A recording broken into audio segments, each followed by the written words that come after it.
Good morning all of you. तो हम लोग तैयारी बोर्ड की कैसे करें, आज मैं इस पर डिस्कस करूंगा आप लोगों से। जिन मित्रों का बोर्ड पेपर होगा जल 24 मंथ हो जाएंगे जितने भी बोर्ड वालों का है। तो कैसे हम लोग तैयारी करें कि हमारा परसेंटेज अच्छा आ जाए, हम ज़्यादा नंबर पा सकें। तो इसके लिए समय भी कम है, तैयारी कैसे करें। तो मैं आज उसी पे मैं बात करूंगा आप लोगों से, तैयारी हम कैसे करें। जैसे कि मैं बताऊं, जैसे कि आपके पास केवल कितने दिन बचे हुए हैं, केवल कितने दिन बचे हुए हैं 45 डेज। आज को लेकर कितने डेज हैं 45। तो इसमें हम कितने डेज में हम क्या क्या कर लें कि हमारा परसेंटेज आ जाए अच्छा। मैं बात करूं तो आप, जैसे कि मैं आप लोगों को इसमें प्रैक्टिस सेट जो भी मैथ के हैं उनको इंपॉर्टेंट क्वेश्चन मैं दे ही रहा हूं। जो भी मैंने दिया है इंपॉर्टेंट क्वेश्चन आप उनको लगा लीजिएगा, तो आपका परसेंटेज वहां से भी लगभग कुछ नहीं तो 20% एबव ऊपर अप हो जाएगा। चलिए उसके बाद पहले हम यहाँ पे बात करते हैं। जैसे कि हम जानते हैं कि हमारे पास काफी सब्जेक्ट भी होते हैं। हमारे पास सब्जेक्ट जैसे हमारे पास कौन कौन से हैं भाई, मैथ वाले भी होंगे, मैथ वाले भी होंगे, फिर साइंस के होंगे, साइंस के बाद एसएसटी के होंगे, फिर एसएसटी के बाद हिंदी होगा हमारा, हिंदी के बाद इंग्लिश भी होगा। क्या होगा भैया, इंग्लिश भी होगा। तो इतने सब्जेक्ट, सारे सब्जेक्ट, और कुछ जिनका नहीं होगा उनका होम साइंस होगा।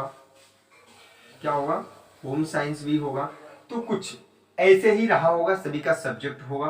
तो हम लोग कैसे क्या करें कि हमारा परसेंट ऊपर उठे।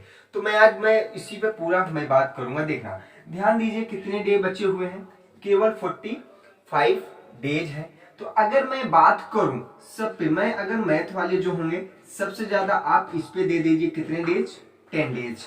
ध्यान दीजिएगा मैं आपको बताऊंगा, 10 डेज दीजिएगा। इस पर भी आप केवल 1 डे दे दीजिए, ठीक है। इस पे भी आप केवल 7 डेज दीजिएगा, और इस पे केवल 5 डेज दे दीजिए, और इस पे 10 डेज दे दीजिए। टोटल मैं काउंट करता हूं, क्या कहीं ज्यादा तो नहीं होगा इससे। देखना इधर, अब देखना इधर जिसका, अब ये जिसका मैथ होगा वो 10 डेज देगा, जिसका ये होम साइंस होगा वो क्या करेंगे, इस पे केवल 5 डेज देंगे।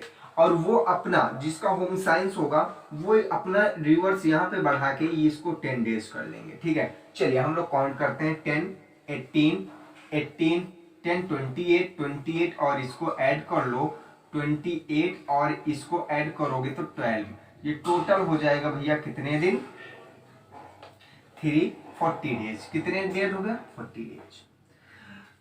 40 डेज, अभी 5 डेज बचा हुआ है। कितने डेज, 5 डेज रिमेनिंग में है, प्लस 5 डेज।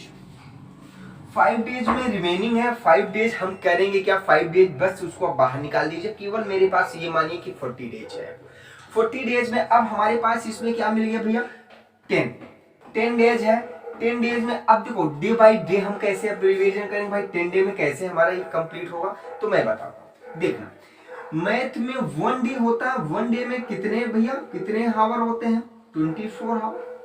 24 आवर में अब ये फिक्स करिए कि आप पहले इसका सारा एक सिलेबस बना लीजिए कि मुझे कितना क्या क्या पढ़ना है। जैसे इसमें ध्यान देना, जो टॉपिक जो मोस्ट इंपॉर्टेंट है पहले मैं उनकी बात करूंगा। जैसे हमारा जितने भी टॉपिक मैथ के इंपॉर्टेंट है उनको हम लिखेंगे, और उन पे पहले हम फोकस करेंगे। जैसे जैसे कि हमारे पास सबसे ज्यादा जो इंपॉर्टेंट टॉपिक होगा मैं उसको पहले ध्यान दूंगा, ठीक है। आप अपना बना लीजिएगा, आपको इसके बाद जो मैं लाऊंगा वो चैप्टर वाइज मैं बनाऊंगा आपको, लेकिन आज बस केवल यही। तो 24 आवर्स ये हो जाएगा। 24 आवर्स में केवल मैथ का जो हम रखेंगे वो 4 आवर रखेंगे। कितना आवर रखेंगे, 24 में केवल 4 आवर हम क्या देंगे भैया, मैथ का देंगे। याद रखना ऐसे नहीं करेंगे कि हम 1 आवर पढ़ के मैथ बंद कर देंगे, नहीं ऐसा हम नहीं पढ़ेंगे।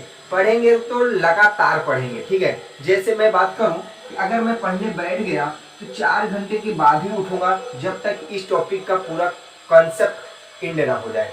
जैसे मैं बात करूं, मैं आप जो भी मैंने आपको वीडियो प्रोवाइड किए हैं, जैसे आप वीडियो उठा लो, जैसे अर्थमेटिक प्रोग्रामिंग का, और जैसे कि मैंने उठाया स्टैटिक्स का, आप उठा लो इन दोनों को टॉपिक को, जब तक उसको पूरा 4 घंटे में पूरा खत्म ना कर दो, उसको एकदम रट न डालो, उसको एकदम समझ न डालो, उसको ऐसी तैसी कर डालो, जब तक वो न कहे भैया बस कर दो मुझे अब पढ़ाई नहीं करना है, अब तुम मत पढ़ो, मुझे बहुत पढ़ लियो, वहां तक आपको पढ़ना है। 4 घंटे में आपको ऐसे पढ़ाई करना होगा, तब जाके इसका 2 कॉन्सेप्ट आपका कंप्लीट होगा। ऐसे करके जब आप 10 डेज में देखेंगे ना, आपका मैथ का कॉन्सेप्ट पूरा क्लियर हो जाएगा। अब आते हैं साइंस पे। साइंस पर भी हमारे पास सब्जेक्ट जो टॉपिक है वो केवल 12 चैप्टर के हैं। 12 चैप्टर है, 8 डे हमने दे दिया आपको। अगर एक दिन में 2 चैप्टर पढ़ेंगे तब भी बहुत ज्यादा हो जाएगा, 8 2 16 हो जाता है, तो कोई दिक्कत नहीं है। तो आपको यहाँ पे भी आपको लगातार 2 आवर लेना है। कितने आवर लेना भैया? 2 आवर लेना है। 2 घंटे पढ़ना है। 2 घंटे में जितना कवर कर सकते हो, जितना आप रट सकते हो, पहले तो आप सुबह उठ के पढ़ना स्टार्ट कर दो। अगर अभी आप नहीं पढ़ रहे हो तो सुबह उठना स्टार्ट करो, केवल रटना याद करो। जितना आप रट सकते हो सुबह 4 बजे से 8 बजे तक, जितना आप रट सकते हो उतना रटने की कोशिश करो। 4 से 8 केवल 1-1 घंटा सबको, जैसे एसटीटी ले लो और एसएसटी ले लो, साइंस ले लो, हिंदी ले लो, इंग्लिश ले लो, केवल रटो। जितना रट सकते हो रट डालो सारा, ठीक है, रट डालो। उसके बाद ये सारा रटने के बाद आपके पास जो समय बचता है उसमें से 4 घंटे इसका, 2 घंटे का साइंस का निकाल दो। फिर उसके बाद बचता है हिंदी। हिंदी पे हम लोग फोकस नहीं करते हैं, यहाँ से परसेंटेज हमारा लो हो जाता है। मैं बात करूँ हिंदी को, आप थोड़ा सा गौर से पढ़िए, कोई दिक्कत नहीं है, बहुत ईजी होता है। आप एक बार पढ़ लोगे तो याद हो जाएगा। केवल इसमें आप 1 घंटा रो दे दो। कितना? 1 घंटा देना, 1 घंटा दे देना। टाइम जब मिले, जब आप सोते जाते हो, जब सोने जाने लग रहा तब आप इसको एक बार पढ़ लेना। और इंग्लिश कब पढ़ोगे आप? शाम को। इंग्लिश कब पढ़ोगे? 8 से 8 के बाद। 8 के बाद इंग्लिश उठा लेना, भोजन वोजन कर लेना, 8 के बाद आराम से इंग्लिश उठा लेना और आपका कंप्लीट हो जाएगा। फिर न रहता है हमारा क्या? एसएसटी। एसएसटी आप सुबह याद करोगे। सुबह कितने बजे से? सुबह जब भी आप पढ़ते हो, सुबह 4 बजे उठोगे तो 4 से 6, 2 घंटे के लिए आप एसएसटी रटना याद कर स्टार्ट कर दो। तो यहाँ से आप अगर याद करना स्टार्ट कर दिया तो ये मैं बताऊं, यहाँ से आपका ये भी कम कॉन्सेप्ट क्लियर हो जाएगा, साइंस का भी हो जाएगा, इंग्लिश का और हिंदी का। आपको बस केवल 45 दिन में आपको फर्क दिख जाएगा कि हमने कितना याद कर लिया। हमारा परसेंट अब ग्रो होने लगेगा। आप रोज प्रैक्टिस से, रोज आप एक प्रैक्टिस से, जो आपके पास क्वेश्चन बैंक हो, जो आपको अनसॉल्व हो, आप उसको प्रैक्टिस करते रहिए। जो भी क्वेश्चन आपका फंसता है वो हमारे पास भेजिए। बिल्कुल, आपको जो भी क्वेश्चन आपको अगर नहीं लगता है वो मेरे पास भेजिए, मैं आपको सॉल्व सोल्यूशन दूंगा, ठीक है। तो आपको कोई डरने की बात नहीं है। आप बस केवल एक कॉन्सेप्ट बना लीजिए, मुझे अब करना क्या है। और होम साइंस वालों के लिए भाई, जिसका होम साइंस है उनके लिए मैं बता दूं, केवल होम साइंस में ज्यादा फोकस मत करिएगा। बस केवल आप 1 घंटा रोज दे दीजिएगा। 1 घंटा से 2 घंटे, आप 1.5 घंटे बस ज्यादा दे दीजिएगा, कोई दिक्कत नहीं होगा। आपका बहुत अच्छे से याद हो जाएगा। आप बस केवल लर्न करना है, उसको भी अच्छे से याद कर लोगे। लेकिन आप जो जिसका होम साइंस होगा वो केवल इंग्लिश इस पर ध्यान देगा और इधर ध्यान देगा, क्योंकि इनका ये दोनों वीक हो जाता है। तो और जिनका मैथ होगा उनका हिंदी और इंग्लिश ये दोनों वीक हो जाते हैं भैया। जिनका मैथ होता है वो हिंदी और इंग्लिश में परसेंटेज गिर जाता है। तो आप प्लीज आप हिंदी और इंग्लिश पर थोड़ा फोकस करना स्टार्ट कर दो। जिसका मैथ कंप्लीट हो चुका है, जिसको ये पता है कि मैथ मेरा बहुत अच्छा हो चुका है, तो वो थोड़ा सा मैथ को लो करके अपना सारा फोकस अदर सब्जेक्ट पे लगाना स्टार्ट कर दो। रही बात और किसकी, जिनको ये लग रहा है कि भाई मुझे तो अभी कुछ नहीं याद है, मैं क्या करूं, तो मैं बताऊं जो मैंने पहले बताया, आपको उसी आप रूल को फॉलो कर दीजिए। आपको ज्यादा 10 दिन के अंदर आपको पता चल जाएगा कि हमने कितना पढ़ लिया है।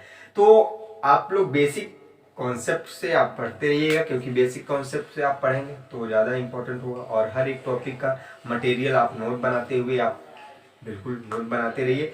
और आप कैसे पढ़ाई कर रहे हो, आपका टाइम टेबल क्या है, आप वो भी हमारे यूट्यूब चैनल पे आप उसमें एक अपना भी जो भी है वो आप भेज सकते हो फिर, ठीक है। और अगर आप वहाँ से भी हो तो आप बिल्कुल हमारा नंबर जो है आप हमारा नंबर जो है आप लिख सकते हो 83 68 11 40 21, ये व्हाट्सएप नंबर है। आप यहाँ पे व्हाट्सएप नंबर पे आप अपना जो भी आपका रूटीन है, जो आपका टाइम टेबल है पढ़ने का, वो आप यहाँ पे सेंड कर सकते हो। तो आपकी गड़बड़ी क्या हो रही है, आप गड़बड़ी कहाँ कर रहे हो, कैसे क्या कर रहे हो, वो मैं आपको बताने की कोशिश करूंगा। तो आपको ये वीडियो कैसा लगा और कैसी चल रही है आपकी तैयारी, ये कमेंट बॉक्स में जरूर बताइएगा, तो जिससे कि मैं बताऊं आप लोगों का। और मैं बताऊं जैसे कि कुछ मित्रों का, जैसे कि साइंस में ये तो हमारे 10th वालों का रहा। अब मैं बात करता हूँ 12th वालों के लिए। 12th वालों के लिए ध्यान दीजिएगा, जैसे कि मैं बात करूँ 12th वालों के लिए यहीं पे क्या हो जाता है भैया, उनका एसएसटी खत्म हो जाता है। 12th वालों का एसएसटी खत्म हो जाता है, साइंस के स्थान पे फिजिक्स केमिस्ट्री आ जाता है। क्या आ जाता है, फिजिक्स आ जाता है, केमिस्ट्री आ जाता है, फिजिक्स केमिस्ट्री और हिंदी इंग्लिश ये सब्जेक्टें आ जाती हैं। तो मैं बताऊं कुछ नहीं करना, जो जहाँ पे जैसा था वही वैसा ही रहने देना, जो जैसा था बस केवल वही आप चेंजेस कर लेना और कोई दिक्कत नहीं होगा। जहाँ पे साइंस और एसएसटी था वहीं पे फिजिक्स और केमिस्ट्री कर लेना, आप उसी हिसाब से तैयारी कर लेना। मैं बताऊं आपका कोई भी परेशानी नहीं होगी। हाँ ये है, आपको सिलेबस आप अपने उस रूटीन के हिसाब से पढ़ना स्टार्ट कर दो जो अभी तक आप पढ़ रहे हो, और ज़्यादा करके आप इस टाइम टेबल को आप एक बार आप मेरे पास भेजिएगा तो मैं बताऊंगा आपका काम गड़बड़ी हो रही है। तो बस आप उस हिसाब से पढ़ना स्टार्ट कर दीजिए, मैं बता रहा हूँ आपका परसेंट ग्रो करना स्टार्ट कर देगा अगर आपको अभी तक कुछ नहीं आ रहा है तो। ठीक है, thank you, all the best, जय